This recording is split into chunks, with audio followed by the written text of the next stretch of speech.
Hey guys, and thank you so much for joining us here for the Purpose Driven Entrepreneur Conference. I am Michelle O'Connor and I am a business coach. A few years ago, I was in an environment with some entrepreneurs who were not certain about how it is that they could grow their business. And so I decided that, having the knowledge and being there, I wanted to help them to move from a place of being stuck and uncertainty to be sure about where they wanted to be and to equip them with tools. And so this conference was birthed from just wanting to give back to entrepreneurs. And I thank you for coming on, and we have another exciting interview lined up for you. So we want you to stay tuned as we interview successful entrepreneur Penny Tremblay, who will be talking to us about give and be rich. So Penny is a workplace relationship expert with over 20 years experience in business relationship strategies and team conflict resolution. And as you build your organization, as you build your team, there will be conflict. So we're looking forward to the conversation. Harvard's PON Advanced Mediation Education, combined with stories and creative, playful metaphors of playing nice in the round sandbox. And she will talk to us about her sandbox approach, which I absolutely love, offers an experiential learning opportunity, which inspires personal and professional leadership. Tap into her captivating style, which is authentic, passionate, interactive, inspiring, and swings like a pendulum from the depths of human emotion to being hilarious. So she's rounded and she's giving us just about everything. Thank you so much for joining us today, Penny. It's really lovely, lovely to have you. So we're going to jump right into it. And the topic that she'll be talking to us about today is give and be rich. And I know some of us, when we think about it, we're thinking, how can I give and still be rich? So we're looking forward to that. So the concept of giving in order to receive, Penny, it might be new to a lot of persons. How do you explain that concept? Well, getting is very easy. Getting is very easy. GIVE. Getting is very easy when we learn to give what we want first. And it sounds like a paradox, but it really does work because life has many currencies. Giving doesn't necessarily mean just money, right? And nor does Yeah. receiving. Receiving doesn't mean just money. Giving is, something that we are all accustomed to do. And when we want more, we need to recognize what the opposite of getting more is actually giving more. When I wrote Give and Be Rich, I interviewed great givers, and they all filled out the same survey, or I, Awesome. I interviewed them with the same series of questions over the phone, just like you and I are, minus the recording. And Yeah. the very last question was, as a great giver, how could this book be a good return on investment for you? And they all answered the same way. They said, teach me how to be a better receiver.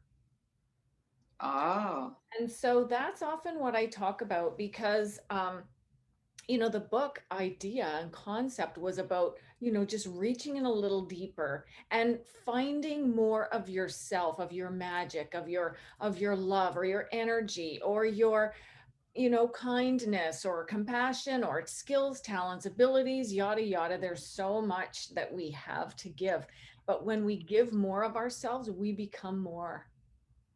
yeah. And And then on the other side of that is, like both sides of your hand. Giving and receiving is like both sides of your hand. You can't have one without the other. And so the concept of the book also takes into consideration the importance of receiving.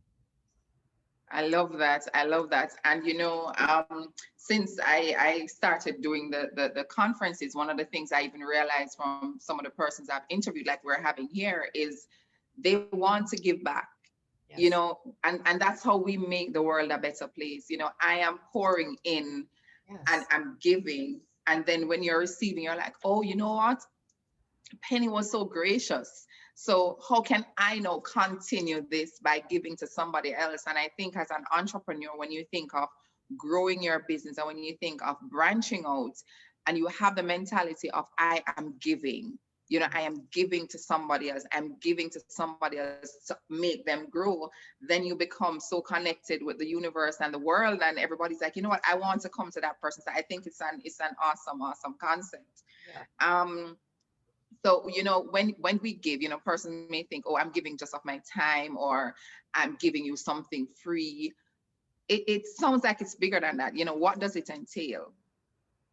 Well, I mean, it entails really getting clear on what you have that somebody else could benefit from. And that's a whole lesson in self-worth. Um, Yeah. if you don't think that you have anything to give, I would say think again, and get really clear on who you are, and what makes you special, what makes you unique, what makes you a gift to those around you. um, some people, for example, are very introverted, they're very quiet. They are probably the type of people who are praying for people like us who are extroverted. And that's a great gift. That's energy, that's good intention, that helps make the world a better place. Um, a child that has no uh, money to trade for a gift for their mom or their teacher will pick a wildflower and come in the door with it behind their back and say, I have a present for you. And Yes. as the receiver, we don't go, oh, pff, that's worthless. We go, oh my gosh, you thought of me. And so giving doesn't necessarily have to attach to a monetary item, right? Yeah. Uh, Yeah. there are so many currencies of life. And, as a business owner, there are so many things that you could look at balancing even in your marketing approach. What can I offer for free to get people to want to experience what I have? In North America, we have these big stores called Costco. And when you go to Yeah. Costco, there's a whole bunch of sample centers. So people kind of joke and say you can go into Costco for a free lunch because you just walk around like sample this crackers and sample this, because they're selling big boxes of things like bulk quantity, right? So I say, in business, it's kind of like giving somebody a little sample of, here, try this. And then they try it and they go, I'll buy the big box. Well, in business, Yeah. we can do that as well. And some of the terminology that you'll hear about that is how you go from freemium to premium. You get people in the door coming to sample, like, an interview like this, for example. This is a perfect example of me giving of my time to your community. And if people are inspired by what I say, intrigued by what I have to offer, they're having that little sample. They may look a little Yeah. farther, say, how can I get a little bit more of what she has? Yeah. Love that. And there's something that you mentioned about self-worth when you talk about giving. Yeah. And when I thought of doing the conference and I have the purpose-driven entrepreneur, I have experienced entrepreneurs who they have the talents, they know they have something to give, but there's something that's holding them back or they feel stuck. And this about self-worth has a lot to do with it, because there are a lot of things out there that can tell us how to market, how to promote, how to sell, how to teach. But if you don't have it deep inside, then that gets you stuck sometimes. You know, persons think, oh, I can't, or I don't have the skill, I can't go in front of the camera. If Right. you think that you are worth it and you have something to give, as you say, then you jump up and you start working. And I love Yeah. freemium to premium. I'm gonna bar that one and put your name under it. Absolutely. I love that. I love that. Um, So I there's so many things that have rolled in my head as you were talking, but one of them that I want to mention, after I sneeze, because I do have a sneeze coming on. no, Okay, it was just a bless false you. one. Bless you. Um, I have taught people how to be effective public speakers, how to do effective presentations. And as we all know, it ranks high in the anxiety list. Like people would rather die than give a presentation or go to the dentist, you know. Yeah. It's right up there in the I don't want to do that. And so one of the things that I learned when I was doing a eulogy for a loved one, when you know I was a speaker in the family, so they call on me to do all kinds of stuff like this, and and I just realized that I needed to really think about what I have to give as a gift, and take the focus off of me and put the focus on this is the gift that I have for you. So go back to the little child who picks the wildflower, you know, like remember the excitement that you had as a child, that was like make a picture at school and bring it home and give it to your parents, or make a homemade Valentine or something like that. And and so no matter who you are in business or what you have to offer, you know, remember that that is a very valuable gift for somebody else. And Yeah. so that it just in the gift alone is something to focus on, to be giving, to want to give, to want to show up in front of the camera, because really at the end of the day, it's not about you. It's about Mm. the person you're giving to, right?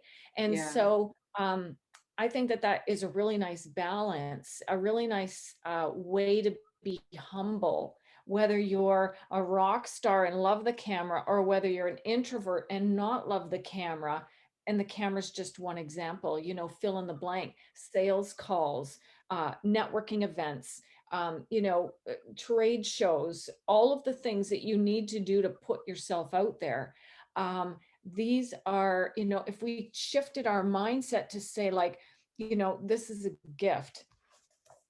Here, I'm going to show you this picture. This is the back of my book, and it's me Yeah. holding a box of Godiva chocolates. But the gift is the symbol here. You know, it's like, you know, give your gift and don't Yeah. worry about yourself so much. Like, take the focus off of you and put it onto the idea that you have something that somebody else Yeah. would love, I love right? that. Yeah, I love that. Mhm. Take the focus off you. And, you know, I was Focus never on always somebody who was in front of the camera. I would be like, no, man, I'm good playing okay in the background, until I finally came out and people are like, I want more, I want more. And I still at times struggle, you know, as I think a lot of us do. But I love that. Take the focus off you and on the gift, and somebody is waiting on your gift, entrepreneur. Somebody is waiting on your gift. Love that analogy. Love it, love it, love it. So as entrepreneurs grow their business, Penny, you know, we're in a virtual world. How, as you practice giving and you practice still being connected with the persons you're serving, how can they build their teams, especially in times like now, and still practice giving? When you say build your teams, do you mean build your people or build your business? Yeah, yeah, yes, build the people in your business. Build the people in your business. Okay, well, Yeah, you know, one of the things that I deal with on a very regular basis is conflict resolution. And you know, the human needs are very simple, and we tend to overlook them often. Two gifts that you can give your team. Okay, number one is communication. Now, people think to be a good communicator, you need to have mastered the English language or whatever language you're communicating in, and you need to be so eloquent with your words, and you need to be succinct and impactful. And I say, maybe down the list somewhere, those are great skills and attributes, but the number one communication skill that will build your team is listening. So it's not so much uh, of giving your words to them, it's allowing their words to come in to you. Let, like, receive them, let hear them, understand them, let people talk, and give them the time of day to really give them your undivided attention, to sit, to listen. And when they're finished, to restate what you heard them say. Okay. Not listening with the intent to have some like smart comment or smart response or answer, but even just to listen to hear them say, um, well, I understand that you'd like me to give you some great value on how to build a team. I listened to you. I restated what you said primarily to clarify what it is you wanted me to talk about. But one of the greatest needs of the human spirit is the need to feel understood. And Yeah. in listening, um, I could probably do a whole day program on that Yeah. topic. And in my training programs, listening is paramount. Whether it be just for personal leadership or for managers and supervisors, it doesn't matter. Even for personal relationships, you want to connect with your teenager better. Great, listen to them. Right? You want to connect Yeah. with your spouse better? Great, listen to them. Like just give them the space. And I encourage people to imagine like you're rolling out a white canvas. In between you and me, there's just a white canvas. There's nothing else going on. There's no, meeting in 5 minutes. There's no dishes to be done. It's a blank space, and it's for you and I right now. And you're talking and I get to listen. And it's hard work for the listener. It's unusual, but it's very valuable because people feel understood. The next tip is that people want to be acknowledged, they want to feel value. And so compliments and real examples of acknowledging something that they did well is a huge benefit to them. So Yeah. um, for example, you come into the office and your team is there, and the doors open and the lights are on and the carpet's cleaned and the garbages are emptied, and you go sit at your desk, and you don't even really acknowledge all that's happened so far just for that much, right? So then something pops up and somebody didn't meet a deadline, and now you really have something to talk about because somebody didn't meet a deadline. But are you talking about the fact that, hey, it's nice to see you, man, I'm so lucky that you are always so prompt and on time, gee, our office cleaner does such a beautiful job, has somebody acknowledged her lately with a little note or a card? All of these things Yeah. are are a currency, and Yes. people will always remember how you make them feel, right? Yeah. And so I talk about a emotional bank account, a relationship bank account that we have in every Mhm. relationship that we have. And the more deposits you make, the bigger the balance that you have, because guaranteed you're going to have to make withdrawals on that relationship. You're going to have to course correct your team members. You're going to have difficult conversations, and Mhm. you better have a healthy balance in the account to withdraw on, or the relationship goes bankrupt. I love it, Penny. And you're there talking, and I'm just remembering something I read in your intro about the analogies that you use, and they're just so practical. And when we're talking about give and be rich, and you realize that the giving doesn't have to be something tangible, as you say, giving of your time. When you give of your time to the team that you're working with, they now are so filled up that they're like, oh, she took the time to say good morning. She took the time to say, how is your family doing? Or, you weren't feeling so well yesterday. How are you feeling today? And that is what I really, really want to get out to our entrepreneurs, that when you're able to do these things, when it's time for the work, as you said, that will be done. They're going to be so on top of the world to serve you that you're just going to be in awe. Love it. And I love the emotional bank account. Love the emotional bank account. You continue giving, you fill that account up, then it grows interest, because maybe that person will start giving back to you, and maybe you're just drawing off the interest in that emotional bank account, and it is still always full. I absolutely love that. And it feeds right into our next question, in terms of why is it so hard, because we can say it, but when you're in the hustle and the bustle of doing the work, sometimes you forget that you didn't even say good morning. You're just getting to the to-dos. Why do you think it's so hard for entrepreneurs to practice giving in how we've been talking about it in their business and linking that giving to driving success and getting the financial reward in the end? Why do you think it's so hard? I think that there's two primary emotions, love and fear. And I think that we as entrepreneurs, uh, guilty as charged, we live in fear often. Um, how am I, because we leverage, we put a lot on the line to be in business, right? And um, and we are responsible. And so in this fear-based, like I gotta hustle, I gotta make it, time efficiency and especially today in remote situations, we are, a lot of us are working remotely, a lot of us are doing things differently, and we're in fear because things aren't comfortable and they're not the way that they used to be. And so I think that fear really takes over. Um, if you want to ask me what to do about that, I would, I I don't push my stuff on people as far as Yeah, what I do, but it's my morning ritual, my spiritual connection, my prayer meditation time, my reading of my own journaling, where yeah, I write down everything that I want, especially what I want to this year. Um, I have a one page, three line, three whole paper, to, back and front. And I read that every day, just realigns me. And I think it's in that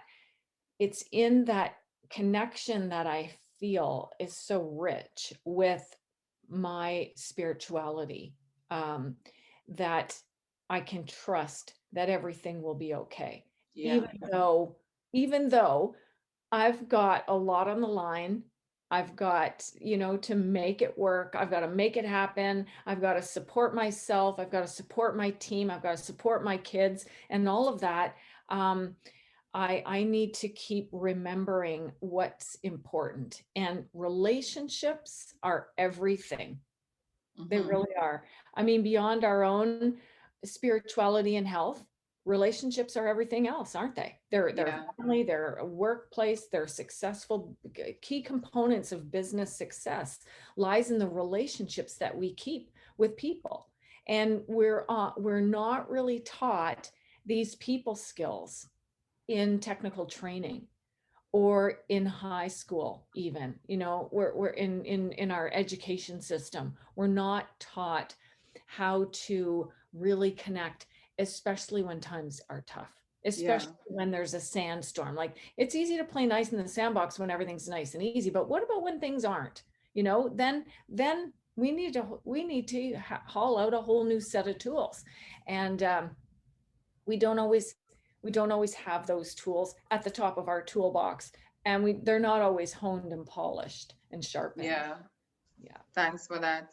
And you mentioned morning rituals, and a lot of times you hear entrepreneurs have who are successful and who has been there like yourself talk about these things, and persons think it's just a thing, it's not real. But even myself, I've grown to realize that I need to structure my day. I need to bring my day to me before I rise to everything else in my surroundings. So I really encourage you entrepreneurs, if you don't have a morning ritual, get one. I love that you read through what it is that you want to create each day and get up and create it. Because if we allow ourselves, then we'll be filled up with everything else around us, and then we don't get to put ourselves out there. So thank you for that. And I find it great that you, bless you, bless you. You talk about meditation and connecting. Like, we need that. You need to know what it is that's driving your intentions. You need to know what it is that's pushing you forward, and be connected to that. So when, as you said, the sandstorm come and things get rough, you're still grounded in what you believe in. So encouraging you to do that. And you were talking a lot about connection just now, and in your book, which you've shown us, you speak about the power of leveraging connection. We just mentioned the power of relationship and how good it is. What advice do you give to entrepreneurs who are building out their business. We can say business generally, but now seeing that we're in a virtual world, we can focus on virtually. What advice do you give them? How do they build connection? Well, one of the things that I've often said is if you're not appearing, you're disappearing. Okay. Mhm. There's right now, because of COVID, there are so many opportunities to do what you and I are doing right now. There are Yeah, many opportunities to get involved and get online and participate virtually, right? And I am a firm believer in face-to-face communication. In fact, I'm so passionate about face-to-face conversation that it's part of my life's mission to keep people talking face to face. Right now, I feel so blessed to be talking face to face to a beautiful female entrepreneur from Jamaica. That rocks my yes, world. Because a year and a half ago, I don't know that we would have been thinking about doing this, right? yeah, that's true. I would have been thinking more like with my Northern Ontario, Canada blinders on. Um, now I get to spend time in Rhode Island as well, but, I'm very much a Canadian businesswoman. I would have been looking in my community and I would have been looking for opportunities, but this opens up a whole new opportunity to connect. And so I would say, put yourself out there. You don't have to be perfect. Communication is an art, not a science. It will never be perfect. And you don't have to have, a phenomenal recording studio. I mean, you just need a camera with like a computer with a webcam and some lighting, Yeah, and you need to be heard. That's all. I mean, you could even be in a closet. It yeah, doesn't matter. And I often hear that sometimes because I encourage people to use Facebook Live and to, like give people a snapshot of a day in the life of their business. And they go like, oh, I'm not good at that. Or, oh, my hair is a mess, or, I'm overweight or whatever. You know what? People don't look at you and go, oh, like hair number 562. Well, because they're just too busy absorbing your quick message. yeah, yeah, And yeah, and the word quick I highlight in there, like, keep it short and give them something. It's not about you. It's about something that you're going to share with them or show them or tell them that it has some value to them. It's like a little sample, right? yeah. Um, I do professional videos monthly with my great videographer Kyle in North Bay, Ontario. And I also will pull out my camera regularly on my cell phone and do Facebook Lives as I'm traveling around. Well, I used to travel around a lot and, be with this businesswoman here, that group or audience there, and so on. And I have a dog, and we go out walking every day, and I pull out my camera when I get lessons from nature. And people were saying to me, "Oh, Penny, I love your videos." And I'm thinking, "Oh yeah, the ones where I'm all dressed up in the studio and Kyle's got the professional video equipment going and then he trails it with my intro and extra." And they're like, "No. The ones where you're like sweaty and you're just coming out of the bush and your dog's full of mud and you got your walking stick and you're saying, 'I learned the greatest thing from the oak tree.'" And Yeah, I'm thinking, wow. Uh, yeah, that's what people connect with. They connect with the reality of who you are and what you've really got going on behind the smoke screen, right? and that's yeah, and Yeah, that's what makes you relatable. that's what makes you relatable. If I'm teaching a little lesson on, because I get asked to teach a lot of entrepreneurial stuff, uh, if I'm teaching in a group, in an in-person group, I will have people at the table all take turns and say, "Hi, I'm Penny and my business is conflict resolution. What would you like me to post about?" And everyone at the table goes, "I'd like to know about this and I'd like to know about that." And it's always enlightening for the business owner to go, "Really? Oh yeah, I got that. Oh yeah, I could write on. Oh yeah, I could talk Yeah, about that." Because a lot of business people go like, "I'd like to put myself out there, but I don't know what to say." yeah, It's in asking people who would be your audience, "What would you like me to say?" They have all these ideas that we don't even think about because they're so simple. that, and we're too close to it. We're Yeah. in it, and we think like we have to be these, Einsteins to be able to say something of value, but we really have so much to give that we don't even recognize until we ask somebody, what would you like to know? Yeah. And it comes back to what you were saying earlier in terms of connection. When you're creating that connection with people, you're just asking them, this is the business that I do. How can I serve you? How Yeah, may I serve you? how may I As help simple you? as that. Yeah, how can I help? Four Yeah. that are extremely open. People, a lot of times in the sales training and coaching that I do, people are afraid of sales. They're afraid of making the calls. They're afraid. But, here's some really good one-liners. Hoping to help. How can I help you? Let's connect. I'd like to learn more about your business so that I can give you referrals. Um, uh, there's a lot of things that we just readjust in our mindset when we think about what we can do with our time that is giving somebody else some value, because Yeah. we're never shy to say, hi, here's a gift. It's completely free and it's really valuable. Would you like it? Yeah. Yeah, awesome. And I can tell you guys that I made that mistake earlier on when I started, because I'm coming from corporate, and in my mind, strategic planning is this. And I need to use these words, and this is what the business owners need. And they're just like, I just want to know how do I set my goal? Like, that's all I want to know. I just want to know, how do I pull out the idea that I have in my head to put on paper? I'm like, that's it. And then we think we don't have value, but we make it so complicated sometimes, and we don't ask.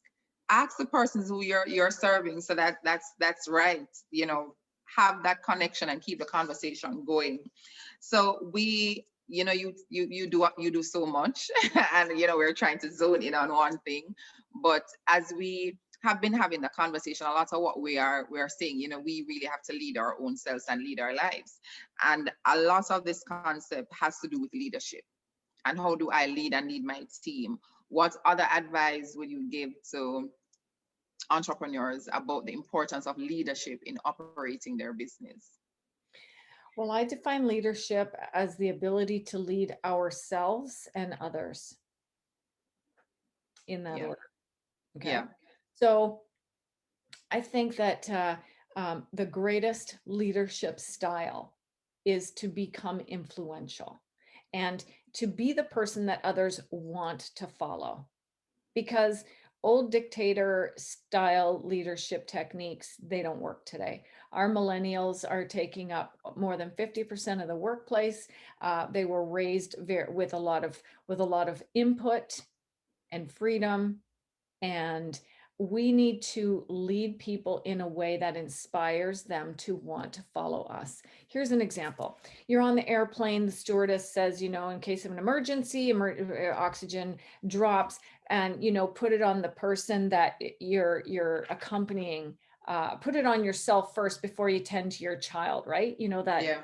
That example. It's the leadership thing. We've all heard it. But there's a second reason as well, is because when you put your mask on, that little person is watching you, right? Then when you put their mask on, they go, just like mommy, or just like daddy, right? Or just like grandma. And if you think about nature, like, how do animals teach their young how to survive? Well, they show them, right? And so it's in the doing yourself as a leader that other people are going to learn from you. It's about setting an example. It's Yeah. about, and that's why I say personal leadership is foundational to professional development. So you need to lead yourself first. Another angle, conflict resolution is an inside job. That's one of my main lines that I use in my training in conflict resolution. You need to look within. What in me is getting entangled with this situation or this other person, right? Often we think about, oh yeah, Penny's coming in to teach us play nice in the sandbox. Thank God, because she needs to fix that person, and that person, and that person, and that person. And then after my program, they go, oh yeah, It it's was all me. right here. And that sounds bitter, but it's actually very sweet because you have control of that person, Yeah, right? You don't yeah. have any control of others, but you definitely have control of yourself. And so self-mastery is a very attractive quality.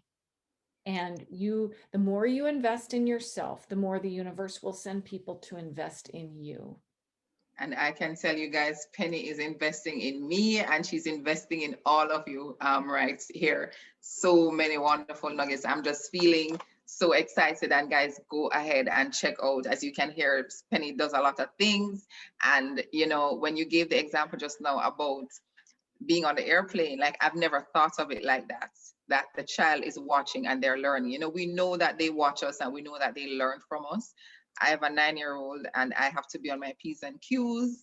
If I drive too fast, if I am not being patient on the road and honking my horn, mommy, just be patient. Mommy, just wait. So I know I have to set the example just to make sure. So therefore, I love that if you are a leader first, and you know, when you spoke about the conflict resolution, so much of this conversation we're realizing it's about us. Yes. You know, we would want people to listen more. We would want people to give more, but it's really about us and what we can do.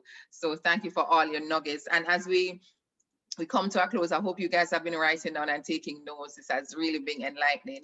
I'm asking all my experts this question. As an entrepreneur, what is the most important question that one should ask themselves? You know,